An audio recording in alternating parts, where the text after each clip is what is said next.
நான் ஏன் புத்தகம் படிக்கணும்? இந்த கேள்வியை நிறைய பேர் என்கிட்ட தொடர்ந்து கேட்டுக்கிட்டே இருக்காங்க. இந்த கேள்விக்கு ஒரு பதில் மட்டும் இல்லை. இந்த கேள்விக்கு நான் எக்கச்சக்க பதில் சொல்லலாம். புத்தகம் படிக்கிறது மூலிமா அறிவு வளரும்னு சொல்லலாம். புத்தகம் படிக்கிறது மூலிமா நம்மளோட நேரத்தை ஒழுங்காக நம்மளால் செலவழிக்க முடியும் அப்படின்னு நம்ம சொல்லலாம். புத்தகம் படிக்கிறது மூலிமா நம்மளோட பொறுமை அதிகரிக்கும்னு சொல்லலாம். கம்யூனிகேஷன் ஸ்கில் அதிகரிக்கும்னு சொல்லலாம். இப்படி எக்கச்சக்க பதில் இந்த கேள்விக்கு இருக்குது. ஸோ ஒரே ஒரு வீடியோவில் இதுக்கு பதில் சொல்கிறதுக்கு பதிலாக இந்த கேள்விக்கான ஒரு பதிலை ஒரு சீரீஸாக நான் பண்ணலாம் அப்படின்னு நினைக்கிறேன். ஸோ இந்த சீரீஸில் ஏன் புத்தகம் படிக்கலாம் அப்படின்ற கேள்விக்கான பதிலாக இருக்காது. ஆனால் புத்தகம் படித்தது மூலிமா நான் என்னெல்லாம் கற்றுக்கிட்டேன்ற ரேண்டமான நிறைய விஷயங்களை உங்கள் கூட ஷேர் பண்ணிக்க போகிறேன். ஸோ புத்தகம் படிக்க வைக்கணும், அடுத்தவங்களை படிக்க தூண்டணும் அப்படின்றது தான் இந்த சேனலோட நோக்கம். என் லைஃபோட மீனிங்காகவும் நான் அதை தான் நினைக்கிறேன். அப்போது இதற்கான ஒரு சீரீஸை கொஞ்சம் பெருசாக பண்ணணும் அப்படின்னு நான் நினைக்கிறேன். ஸோ இந்த சீரீஸோட பேர் புக் சேலட் அப்படின்னு வச்சுக்கலாம். ஏன்னா இந்த சீரீஸில் வரக்கூடிய வீடியோ எதுவும் ஒரு ஆர்டராக இருக்க போகிறதில்ல, ஒரு ஸ்டார்ட்லேருந்து எண்டு வரைக்கும் ஒரு ஃப்ளோலாம் இருக்க போகிறதில்ல. ஸோ ரேண்டமாக புத்தகம் படித்தது மூலிமா நான் தெரிஞ்சுக்கிட்ட விஷயம், நான் கற்றுக்கிட்ட விஷயம், என் வாழ்க்கையில் நடந்த விஷயம், என்னோடய மைண்ட் செட்டில் என்ன சேஞ்ச் வந்தது, வெளியில் நான் என்ன பார்க்குறேன் அப்படின்ற ரேண்டமான விஷயத்தை சஃபில் பண்ணி உங்களுக்கு நான் கொடுக்க போகிறேன். ஸோ இந்த ஒரு விஷயம் மட்டும்தான் இதில் இருக்கும் அப்படின்னு கிடையாது. எது வேணால் எவ்வளவு வேணால் இருக்கலாம், ஒரு சேலட் மாதிரி. நம்ம சேனலுக்கு நீங்கள் புதுசாக இருந்தீங்கன்னா நான் படிக்கிற புக்ஸோட சம்மரிஸ் அப்லோட் பண்ணுவேன். நான் படித்ததுலேயே எனக்கு ரொம்ப பிடிச்ச விஷயத்தை உங்க கூட ஷேர் பண்ணிப்பேன். நான் படித்ததுலேயே நல்ல புக்ஸை உங்களுக்கு ரெக்கமெண்ட் பண்ணவும் செய்வேன். அதெல்லாம் உங்களுக்கு பிடிக்கும் அப்படின்னா நம்ம சேனலுக்கு சப்ஸ்கிரைப் பண்ணிவிட்டு பெல் பட்டனை ப்ரெஸ் பண்ணிவிடுங்க.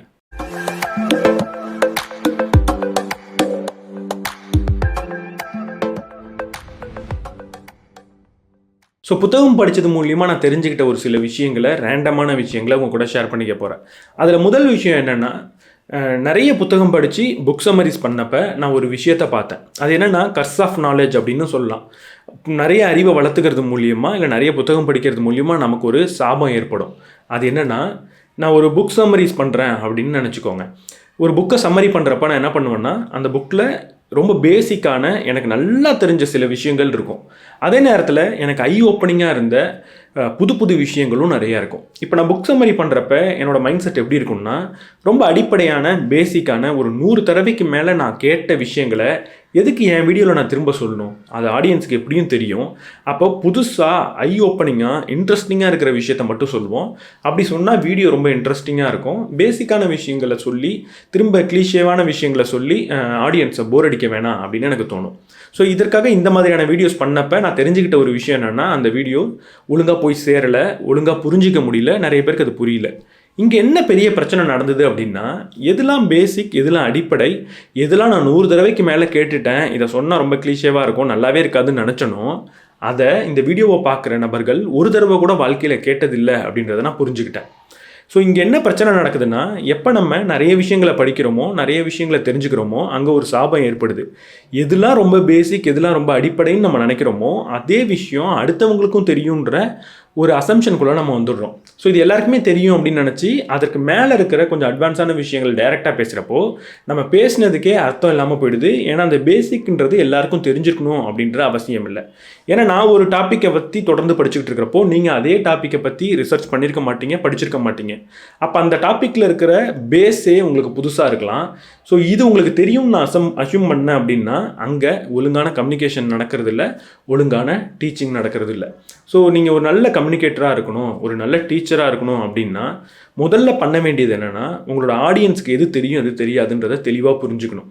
இல்லை நீங்கள் என்ன மாதிரி இருக்கிறீங்க, ஒரு ஆடியன்ஸ்கிட்ட டைரெக்டாக பேசவே முடியாது உங்களால் அப்படின்னா அங்கே நீங்கள் கண்டிப்பாக பேஸை மிஸ் பண்ணவே கூடாது. வீடியோ என்னோடது லென்த்தாக போகிறதுக்கு முக்கியமான காரணம் இந்த பேஸை நான் விடாமல் இருக்கிறது தான். ஆரம்பத்தில் 10 நிமிஷத்துக்குள்ளே என் வீடியோவை முடிக்கணும்னு நினச்சேன். இப்போ நான் அப்படி முடிக்கணும்னு நினைக்கிறதே கிடையாது. ஒரு வீடியோ எவ்வளோ லென்த்தாக போனாலும் எனக்கு பிரச்சனை கிடையாது. அந்த புக்கில் இருக்கிற பேசிக்கான எல்லா விஷயத்தையும் சொல்லிட்டு தான் நான் கொஞ்சம் அட்வான்ஸான விஷயங்களை சொல்லணும்னு நினைக்கிறேன். ஸோ ஒரு நல்ல கம்யூனிகேட்டராக இருக்கீங்கன்னா உங்களோட ஆடியன்ஸ் கிட்ட முதல்ல அவங்களுக்கு பேசிக்கான விஷயம் தெரியுமான்றதை கேளுங்க. இல்லை ஏதாவது ஒரு எக்ஸ்பெரிமெண்ட் பண்ணி அவங்களுக்கு தெரியுமான்றதை புரிஞ்சுக்கோங்க. தெரிஞ்சிருந்தால் மட்டும் அட்வான்ஸான விஷயங்களை பேசுங்க. இல்லைன்னா பேஸை மட்டும் பேசுகிறது தான் ஒரு நல்ல கம்யூனிகேட்டராக உங்களை ஆக்கும். அடுத்து புத்தகம் படித்தது மூலிமா ரொம்ப முக்கியமான ஒரு புரிதல் என் வாழ்க்கைக்குள்ளே வந்தது. அது என்னென்னா, இந்த உலகத்தில் இருக்கிற பிரச்சனைக்கு பர்ஃபெக்ட் சொல்யூஷன் அப்படின்னு ஒன்று கிடையவே கிடையாது. எந்த ஒரு பிரச்சனைக்கும் இதுதான் பர்ஃபெக்டான தீர்வுன்னு ஒன்று கிடையவே கிடையாது. நம்ம 2 தவறான புரிதலில் இருக்கோம். ஒன்று, இந்த பிரச்சனைக்கு இது மட்டும்தான் தீர்வுன்னு ஒரே ஒரு சொல்யூஷனை மைண்டில் வச்சுக்கிறோம். இப்படி ஒரே ஒரு சொல்யூஷனை மைண்டில் வச்சுருக்கிறப்போ வேறு அல்டர்னேட்டிவ்ஸை பற்றி நம்ம யோசிக்கிறதே கிடையாது. இல்லை வேறு அல்டர்னேட்டிவ்ஸை யாராவது ஒருத்தவங்க நம்மள்ட்ட சொன்னால் அவங்கள நம்ம சரியாக புரிஞ்சுக்கிறதும் கிடையாது. ரெண்டாவது தவறு நம்ம என்ன பண்ணுறோம் அப்படின்னா, ஒரு பிரச்சனைக்கு முழுமையான தீர்வு ஒன்று இருக்குது அப்படின்னு நினச்சி தேடிக்கிட்டே இருக்கும். ஒரு பிரச்சனையை நம்ம சால்வ் பண்ணணும்னு நினைக்கிறப்ப நம்மள்ட்ட இருக்கிற ஒரு தீர்வு இல்லை நம்ம எல்லாரும் சேர்ந்து முடிவெடுத்த ஒரு தீர்வு ஒரு 80% அந்த பிரச்சனையை சால்வ் பண்ணுது அப்படின்னா 100% சால்வ் பண்ணுற ஒரு சொல்யூஷனை நம்ம தேடிக்கிட்டே இருக்கோம். இதனால நேரம் விரயமாகுது. அந்த பிரச்சனை தீர்க்க முடியாத ஒரு பெரிய பிரச்சனையாக மாறிட்டே வருது. ஸோ நம்ம எப்போவுமே புரிஞ்சிக்க வேண்டியது என்னென்னா, ஒரு பிரச்சனைக்கு ஒரு தீர்வு மட்டும் கிடையாது, கிட்டத்தட்ட ஆயிரக்கணக்கான தீர்வுகள் இருக்கும். அதே மாதிரி ஒரு பிரச்சனைக்கு முழுமையான தீர்வு அப்படின்றதும் கிடையாது. நிறைய புத்தகங்களை படித்ததுக்கப்புறம் இந்த ஒரு விஷயம் எனக்கு புரிய வந்தது. ஒரே பிரச்சனைக்கு வேறு வேறு புத்தகத்தில் வேறு வேறு சொல்யூஷன் சொல்லியிருக்காங்க. ஆனால் எந்த ஒரு சொல்யூஷனும் பர்ஃபெக்டாக அந்த பிரச்சனையை சால்வ் பண்ணுறதே கிடையாது. இந்த புரிதல் நம்மள்ட்ட இருக்கிறப்போ ஒரு பிரச்சனையை நம்மளால் குயிக்காக சால்வ் பண்ண முடியும், எஃபெக்டிவாக சால்வ் பண்ண முடியும். அடுத்து நான் நிறைய புத்தகங்கள் படித்தது மூலியமாக தெரிஞ்சுக்கிட்ட ஒரு விஷயம் தி ஃபர்கெட்டிங் கர்வ் அப்படின்னு சொல்லலாம். அதாவது எந்த ஒரு விஷயத்தை நம்ம படித்தாலும் கொஞ்ச நாளுக்கு அப்புறம் மறக்க தான் போகிறோம். ஸோ இன்றைக்கி நான் ஒரு புத்தகம் படிக்கணும்னா அதுக்காக நிறைய ட்ரேட் ஆஃப் பண்ண வேண்டியிருக்கு, நிறைய சாக்ரிஃபைஸ் தியாகங்கள் பண்ண வேண்டியிருக்கு. ஒரு உதாரணத்துக்கு இன்றைக்கி நான் ஒரு படத்துக்கு போகணுன்னு ரொம்ப ஆசையாக இருந்தேன். ஆனால் எனக்கு டைம் இல்லை, நான் புத்தகம் படித்தாகணும். ஏன்னா அடுத்த சில நாட்களுக்கு என்னால் வீடியோஸ் பண்ண முடியாது. ஸோ இன்றைக்கி நான் படித்தே ஆகணும் அப்படின்ற ஒரு சூழலுக்குள்ளே இருக்கேன். அப்போது எனக்கு பிடிச்ச அந்த படத்தை என்னால் பார்க்க முடியல தேட்டருக்கு போய். ஸோ அதை நான் ட்ரேட் ஆஃப் பண்ணி தான் ஒரு புத்தகத்தை படிக்கிறேன். ஸோ இந்த மாதிரி நிறைய சாக்ரிஃபைஸ் பண்ணி தான் ஒரு புத்தகத்தை படிக்க வேண்டியதாக இருக்குது. ஸோ இவ்வளோ சாக்ரிஃபைஸ் பண்ணி ஒரு புத்தகத்தை நான் படித்து அதை கொஞ்ச நாள்லேயே மறந்துடுவேன் அப்படின்னா புத்தகம் படிக்கிறது கிட்டத்தட்ட ரொம்ப ஒரு எஃபெக்டிவான வேஸ்ட் ஆஃப் டைம் அப்படின்னு சொல்லலாம். ஸோ புத்தகம் படிக்கிறத விட அட்லீஸ்ட் நான் வேறு ஏதாவது ஒரு என்டர்டைன்மெண்ட்டாக பண்ணால் கூட ரெண்டும் ஈக்குவல் தான். ஏன்னா புத்தகம் படித்தாலும் நான் கொஞ்சம் நாளில் மறக்க போகிறேன். என்டர்டைன்மெண்ட்டாக ஏதாவது ஒன்று செஞ்சாலும் அதுக்கப்புறம் அதுவும் எனக்கு எதுவும் பெரிய எஃபெக்டிவான ஒரு ரிசல்ட்டை கொடுக்க போகிறதில்ல. அப்படியே நான் புத்தகம் படிக்கணும். அப்போ புத்தகம் படிக்கிறத நான் எஃபெக்டிவாக ஆக்கணும்னா அங்கே ஒரே ஒரு வழி தான் இருக்குது. திரும்ப திரும்ப ஒரு புக்கை நான் படித்தே ஆகணும். ஒரு புக்கை நான் படிக்கிறேன் அப்படின்னா அட்லீஸ்ட் கொஞ்ச நாளுக்கு அப்புறம் அந்த புக்கை நான் ரிவைஸ் பண்ணணும். ஸோ அதுக்கு நான் யூடியூப்பில் பண்ணுற வீடியோஸ் எனக்கே ஹெல்ப்ஃபுல்லாக இருக்குது. ஸோ ஒரு வீடியோஸ் பண்ணுறதுக்கு முன்னாடி நான் புத்தகத்தை நிறைய தடவை படிப்பேன். படிச்சுட்டு ஒரு வீடியோ பண்ணிட்டேன் அப்படின்னா அதுக்கப்புறம் அந்த புத்தகத்தை நான் படிக்க வேண்டிய தேவை கிடையாது. ஏன்னா திரும்ப திரும்ப என்னோடய வீடியோஸை அப்பப்போ தேவைப்படுறப்ப நான் பார்த்துப்பேன். ஸோ உங்களுக்கு நான் சொல்கிற அட்வைஸ் என்னென்னா, நீங்கள் புக்ஸ் படிக்கணும் அப்படின்ற முடிவு எடுத்துட்டீங்க அப்படின்னா தெளிவாக புரிஞ்சுக்கோங்க, அந்த புத்தகத்தை அப்பப்போ நீங்கள் ரிவைஸ் பண்ணணும். ஸோ அதுக்கு உங்களுக்கு என்ன ஹெல்ப்ஃபுல்லாக இருக்கும்னா புக்கில் நீங்கள் ஹைலைட் பண்ணுறதும் புக்ஸை நோட்ஸாக எடுக்கிறதும் ரொம்ப ரொம்ப எஃபெக்டிவாக இருக்கும். ஸோ புக்கில் நீங்கள் எந்த ஒரு ஹைலைட்டும் பண்ணாமல் எந்த ஒரு நோட்ஸும் எடுக்கலை அப்படின்னா கண்டிப்பாக அந்த புத்தகம் படிக்கிறது வேஸ்ட் ஆஃப் டைம் தான். ஏன்னா கொஞ்ச நாளில் நீங்கள் மறந்துடுவீங்க. திரும்ப முழுமையாக அந்த புத்தகத்தை படிக்கிறதுக்கான மூடு உங்களுக்கு வராது. ஸோ ஒரு புத்தகத்தை நோட்ஸாக சம்மரியாக நீங்கள் ஒரு நோட்டில் எழுதினாலும் சரி, இல்லை அந்த புத்தகத்திலே ஹைலைட் பண்ணி எழுதினாலும் சரி, அப்பப்போ ரொம்ப ரொம்ப நல்ல புத்தகங்களை ரிவைஸ் பண்ணுறது ரொம்ப ரொம்ப முக்கியம். முக்கியமாக உங்களோட கரியருக்கு யூஸ்ஃபுல்லாக இருக்கிற, உங்களோட லைஃபுக்கு யூஸ்ஃபுல்லாக இருக்கிற புத்தகங்களில் இதை நீங்கள் வருஷத்துக்கு இல்லை 6 மாதத்துக்கு ஒரு தடவை செய்ய மறந்துடவே கூடாது. அடுத்து புத்தகம் படித்தது எனக்குள்ளே எப்படிப்பட்ட மாற்றத்தை கொண்டு வந்ததுன்னா, என்னோடய லைஃப்பை கொஞ்சம் ஸ்லோ டவுன் பண்ணுது. ஸோ தேவையில்லாத நிறைய எக்ஸ்பென்சிவான பொருட்களை நான் வாங்கணுன்ற ஐடியா என்னை விட்டு போச்சு. ஸோ இந்த ஸ்டேட்டஸை மெயின்டைன் பண்ணணும். ஒரு எக்ஸ்பென்சிவான பொருட்களை வச்சுருந்தா மட்டும்தான் நான் ஒரு நல்ல ஸ்டேட்டஸில் இருக்கேன் அப்படின்ற ஷோ ஆஃப் பண்ணுன்ற ஒரு தேவை இல்லாமல் போச்சு. அந்த புரிதல் எனக்குள்ளே வந்தது. ஸோ புத்தகம் படிக்கிறது மூலிமா இது ஏன் வந்தது அப்படின்னு எனக்கு தெரியல. மேபி நான் நிறைய ஃபைனான்ஷியல் புக்ஸ் படித்தேன், அதனால வந்ததா அப்படின்னு தெரியல. ஆனால் என் லைஃப்பில் வந்த ஒரு மிகப்பெரிய மாற்றம்ன்றது இதுதான். ஸோ யூஸ்வலாக நம்ம ஒரு காலேஜ் டைமில் நம்ம என்ன யோசிப்போம்னா, ஒரு வேலைக்கு போய் நிறைய சம்பாதிச்சிட்டோம்னா இப்படிப்பட்ட பைக் வாங்கணும், இப்படிப்பட்ட ஒரு மொபைல் ஃபோன்ஸ் வாங்கணும், இப்படிப்பட்ட ஒரு லைஃப் ஸ்டைலை நம்ம வச்சுக்கணும் அப்படின்னு நம்ம நினைப்போம். ஆனால் நிறைய புத்தகங்கள் படித்ததுக்கப்புறம் எனக்கு அதெல்லாம் தேவையில்லையோ அப்படின்னு தோணுது. ஸோ அடுத்தவங்களை இம்ப்ரெஸ் பண்ணுறதுக்காக என் லைஃப்பில் நான் எந்த ஒரு பொருளுமே வாங்கினதில்லை.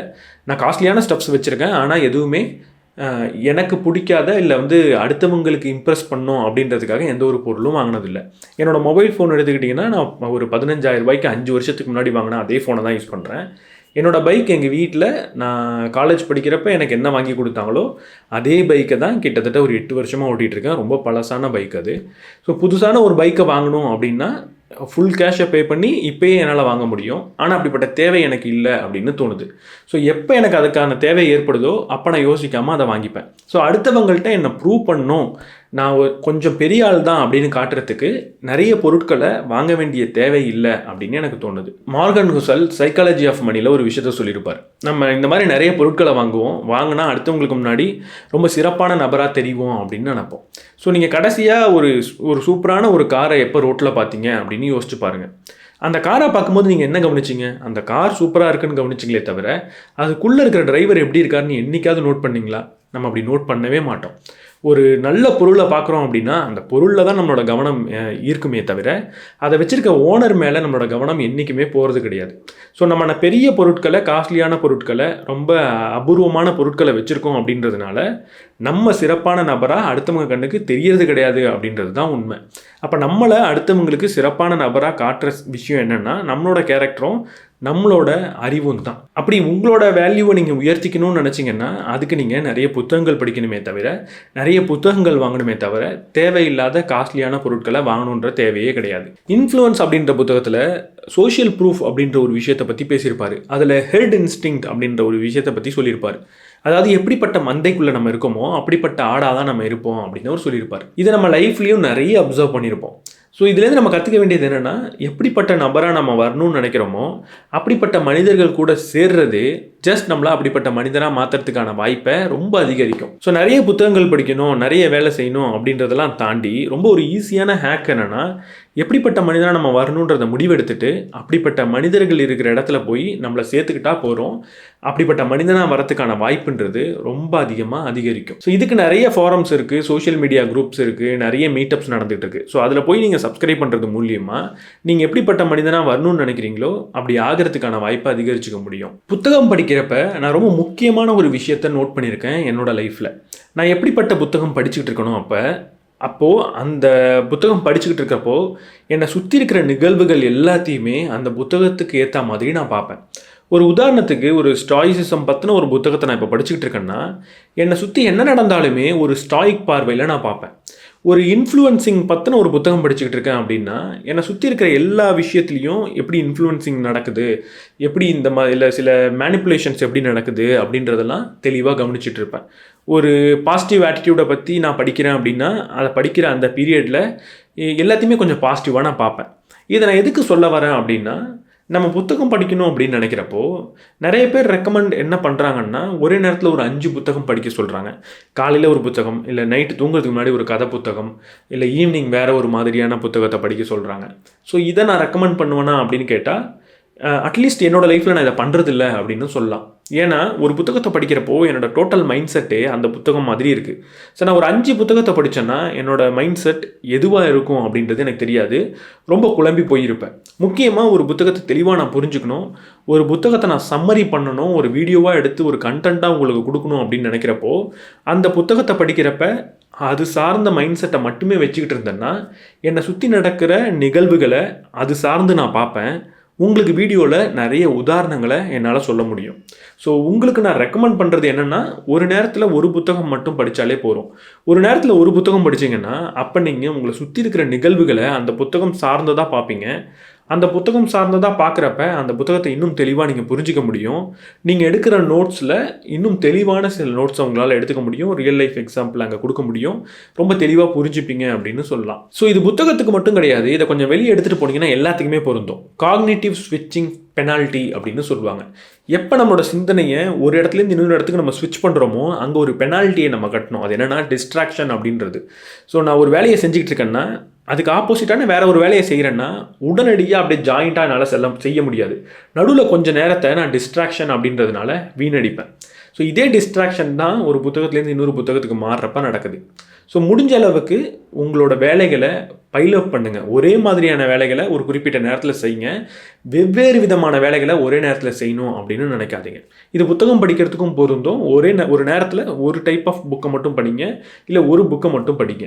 வெவ்வேறு புத்தகங்களை படிச்சிங்க அப்படின்னா புத்தகங்களை புரிஞ்சிக்கிறது கொஞ்சம் கடினமாக இருக்கும், கொஞ்சம் எஃபெக்டிவாக நீங்கள் புரிஞ்சிக்க மாட்டீங்க. அடுத்து புத்தகம் படித்தது மூலியமாக என் லைஃப்பில் தெரிஞ்சுக்கிட்ட ஒரு விஷயம் என்னென்னா, நம்ம எல்லாருமே ஹாப்பினஸ் பற்றின புத்தகம் படிக்கணும் அப்படின்னு நினைப்போம். ஸோ ரொம்ப பெரிய ஒரு டிப்ரெஷன்லாம் இல்லை, ஜஸ்ட் ஹாப்பினஸ் பற்றி படிப்போம் அப்படின்னு நான் நினச்ச ஒரு பீரியட் இருக்குது. அப்போ நான் ஹாப்பினஸ் பற்றின நிறைய புத்தகங்களை தேடணும் அப்படின்னு நினச்சி தேடவும் செஞ்சேன். அப்படி நான் தேடுறப்ப ஹாப்பினஸ் பற்றின சிறந்த புத்தகம் என் கைக்கு கிடைக்காது. கொஞ்சம் ஹாப்பினஸை பற்றி ஒழுங்காக பேசாத இல்லை வேறு டாப்பிக்கை பற்றி பேசின புத்தகத்தை ஹாப்பினஸ் ரிலேட்டடான புக்கோ அப்படின்னு நினச்சி நான் வாங்கி படித்தது உண்டு.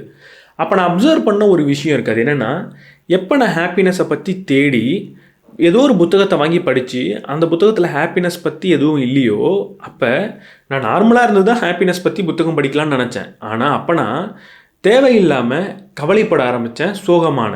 இதை தான் ஹாப்பினஸ் பேரடாக்ஸ் அப்படின்னு சொல்லுவாங்க. ஒரு ஹாப்பினஸை எவ்வளவுக்கு எவ்வளவு நம்ம தேடுறோமோ அவ்வளவுக்கு அவ்வளவு அதை நம்மளை விட்டு ஒதுங்கி போகும் அப்படின்னு சொல்லுவாங்க. இது உண்மையானு தெரியல, ஆனால் கொஞ்சம் டீப்பாக கவனித்தோன்னா இது நம்ம லைஃப்பில் நடந்திருக்கு அப்படின்றத நம்மளால் பார்க்க முடியும். ஏன்னா ஒரு விஷயம் வேணும்னு நம்ம ஆசைப்பட்டு அது நமக்கு கிடைக்கலன்னா அது நமக்கு சோகத்தை தான் கொடுக்கும். அதே மாதிரி தான் ஹாப்பினஸ் வேணும்னு நம்ம எதிர்பார்த்து அது கிடைக்கலன்னா அதுவும் சோகத்தை கொடுக்கும். ஸோ நான் ஹாப்பினஸை பற்றி தெரிஞ்சுக்கணும், எனக்கு ஹாப்பியாக இருக்கிறது எப்படின்னு புரிஞ்சுக்கணும், நான் ஹாப்பியாக இருக்கணும் அப்படின்னு நினச்சி ஏதோ ஒரு விஷயத்தை செய்கிறப்போ அது கண்டிப்பாக பாசிட்டிவாக தான் போய் முடியும் அப்படின்ற தேவை கிடையாது. அது பாசிட்டிவாக போகிறதுக்கான வாய்ப்பும் இருக்குது, நெகட்டிவாக போகிறதுக்கான வாய்ப்பும் இருக்குது.